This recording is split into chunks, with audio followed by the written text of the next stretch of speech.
Chris, and I've been into falconry, which is kind of a broad term for training and hunting with birds of prey. I've got a hawk that we're going to turn loose and fly today, still called falconry, whether it's a hawk or a falcon. But the term, goes back 4,000 plus years that people have done this, basically as a way to go catch dinner using the bird. Before most other weapons, this falcon right here could go catch a duck or a pheasant dinner. So I got into this through my dad. He's done it since he was a kid, and just always thought it was real fascinating that you could go catch a totally wild bird that typically wants nothing to do with you and get it to the point where not only will they not fly away, but they work with you, real interactive working and hunting with you. And so what we were just talking about is I got lucky and kind of lucked into a job with Sea Island where I take groups out where we go hunting with these birds. 6 months out of the year, you have to follow a hunting season with these birds, funny enough, because they're hunting all year round, but there are some reasons behind it. But we follow the same hunting season, basically, that like a plantation quail operation follows, which for us down here is beginning of October through the end of March is where, more often than not during the week, I'm taking groups out with these birds to go watch them fly, watch them hunt. It's pretty neat to see them in action and see them actually catch stuff. But then, also just to show people what falconry is, which used to be real common. A lot of different places in the world, you don't see it. There's a lot easier ways to go get dinner today than spend 6 months training this falcon and hoping that it doesn't fly away. But it is, on a good hunting day, you can come back with, enough food to feed a group of people, feed a family, which I've always thought is pretty cool. So yeah, lucked into to guiding hunts with these birds through Sea Island. It's been almost 10 years now. Do that during the hunting season, and then what brought me down there in the first place was they hired us to keep blackbirds away from the beach club over there at the resort, because that was their biggest complaint 10 years ago. The whole hotel is how you couldn't sit outside without getting harassed by these grackles that it's kind of funny to watch them operate, because they're pretty smart. They can figure out how to distract somebody and open to-go boxes and dig into beach bags, and they're pretty smart. But if you're if it's your $30 cheeseburger that they fly away with, I guess it's not that funny. But so basically Sea Island hired myself and a couple of other guys. The guy that spearheaded it runs the wildlife center at Georgia Southern University in Statesboro. They've got a big raptor rehabilitation program over there. He's got an eagle that he's trained. I don't know if anybody's seen it, but they have a bald eagle fly around their football stadium before the game. So he's a real well-known falconer, and he'd done stuff at Sea Island throughout the years, nature programs, kids camps, stuff like that. They approached him about the bird problem about 10 years ago, and I grew up around him because falconry is a pretty small community. So he and my dad were always good friends, and basically got a call 10 years ago asking if I wanted to go hang around at the beach club by the pool and by the beach with a trained bird and see if it would help keep the blackbirds away. And it's not foolproof. It's not like you show up one day with the falcon and all the birds take off and never come back. But while you're there with the bird, they're a pretty good deterrent, especially if you can turn them loose and do a little bit of flying. And it's been done, more and more frequently here throughout the years. I know a guy who's got a contract with the Atlanta airport. His job is to go around and clear birds off the runways with his trained birds. Out west, I know guys that have contracts with blueberry fields, vineyards, places where big flocks of birds can come do lots of damage in a hurry. If you've got a trained falcon circling that field, you're not going to have any birds coming to steal, whatever crop you're trying to grow. So it's been done more and more, but that's basically how I always thought this was just a cool hobby. I had a business degree from Georgia and liked falconry, but I thought I was coming down here for a month 10 years ago, and now they can't get rid of me. Figured out how to turn it and a few other things. I guide regular quail hunts for them down there at Broadfield too, and other types of hunts. But somehow figured out a way to turn it into a job.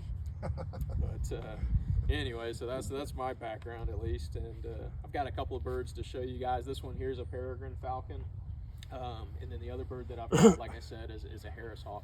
So try to set up some good pictures for you guys. The peregrine falcon, I'm not going to turn loose today. She's just going to stay with me, and we can get some. I think I mentioned earlier, but as far as pictures go, while these birds have their hoods on, you may not need to get close, but you can get as close as you want to either one of these birds with their hoods on. When I get the hawk out, I'm going to take her hood off and let her do some flying, get some, action flying shots out of her. There, I'm going to have to kind of ease her into, any situation. Like I said, any situation, if she decides she doesn't like it, she could take off and not come back if she wants to today. So with the birds with the hoods on, get as close as you want, take as many pictures as you want, do whatever you want. As soon as I get that hawk out, I'm going to ease her into working. And I mean, she does this all the time. So I'm pretty confident I can have her fly right over your head, right in between you guys if we want to. But I have to let her choose to be the one to get up closer to you guys. A little bit of background about this one. I know we've already talked a little bit about this, but maybe not everybody heard it. This peregrine falcon is known for being the fastest animal in the world. She'll dive 240 plus miles an hour, mostly catching other birds. I'd say 99% of her diet is other birds that make the mistake of flying underneath her while she's circling, at a height. And from a height, you'll see her design. Her shape is a lot different from the hawk that I'm going to get out. Yeah. She's real sleek, real dense, real compact, real aerodynamic. And where she gets her speed is she goes head first, tucks her wings close to her body. Her tail falls right in line with her wingtips there, and she just looks like a little teardrop falling out of the sky. And at a certain point, terminal velocity happens and she's only going to fall so fast, but that shape makes her fall extremely fast from what gravity will pull her. And then as she's dropping out of the air, she can actually pump her wings to push herself down even faster. So that's what makes her, her shape, combined with the fact that she can actually push herself down faster than what she's falling, is what they've recorded them at 240, but a lot of people think it's closer to 300 that these guys can go in a dive. So nothing faster than her. She's using gravity to cheat a little bit. A lot of people say the cheetah's the fastest because he's doing all the work. Skydiver's probably faster than a cheetah too once he jumps out of a plane, but she's faster than anything else living that's falling out of the air by a good bit. Do they start the downward flapping or just point? A lot of times. So it depends. If she's real high, sometimes she just has to tip her wings and tuck them and then come straight down. Sometimes she does. If she feels some urgency, she's pumping her wings to try to build up speed the whole way. She likes wide open areas. So, I think I mentioned, if there were ducks out here, if this was a smaller pond and there were ducks out here and we ran up wild ducks and flushed them and they flew up into the air, if there weren't any trees around, she'd have all day long to drop out of the air and she's going to have no problem catching them.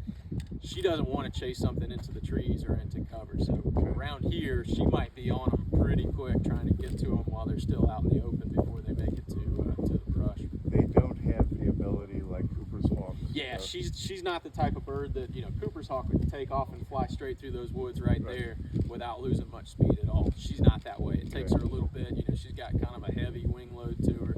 She just likes wide open areas, which again is probably one of the reasons you don't see a ton of these guys around here.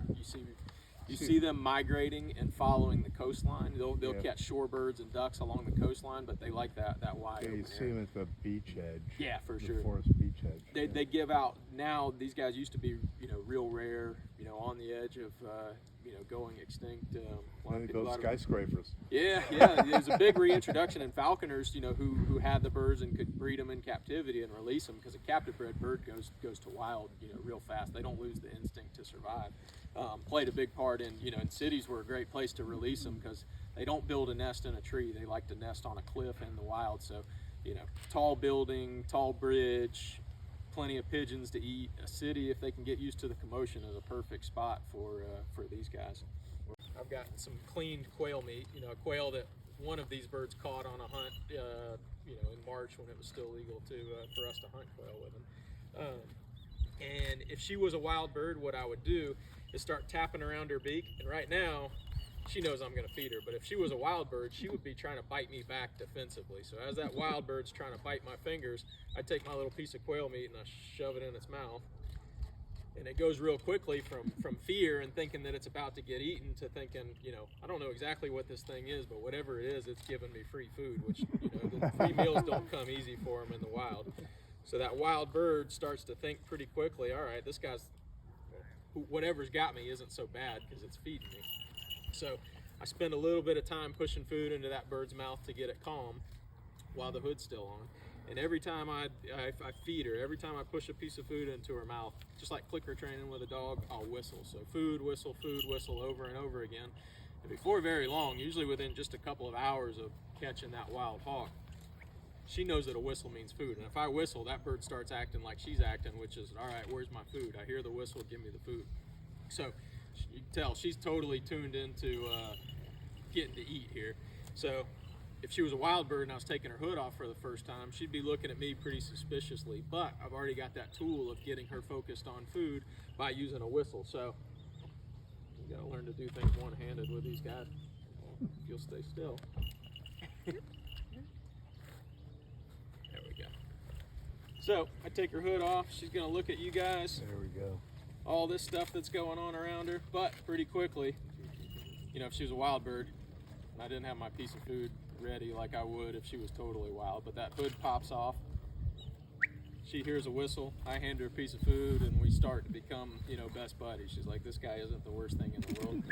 Every time I hear that noise, I get a free piece of food. And so over and over again, she's learning I'm not anything to be afraid of. And right now she's learning, you know, that you guys aren't anything to be afraid of either, because nobody's running towards her, nobody's too close to her, nobody's doing anything too threatening, and she's getting to eat, so it's not the worst thing in the world.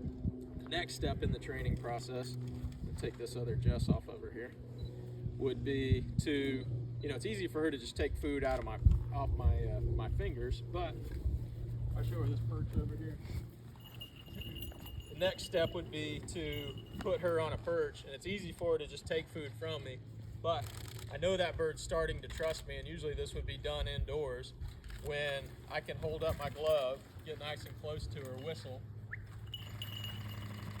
and have her actually choose to come towards me for that food. So that's the basis of how you would start training this bird to not fly away when you take it outside for the first time.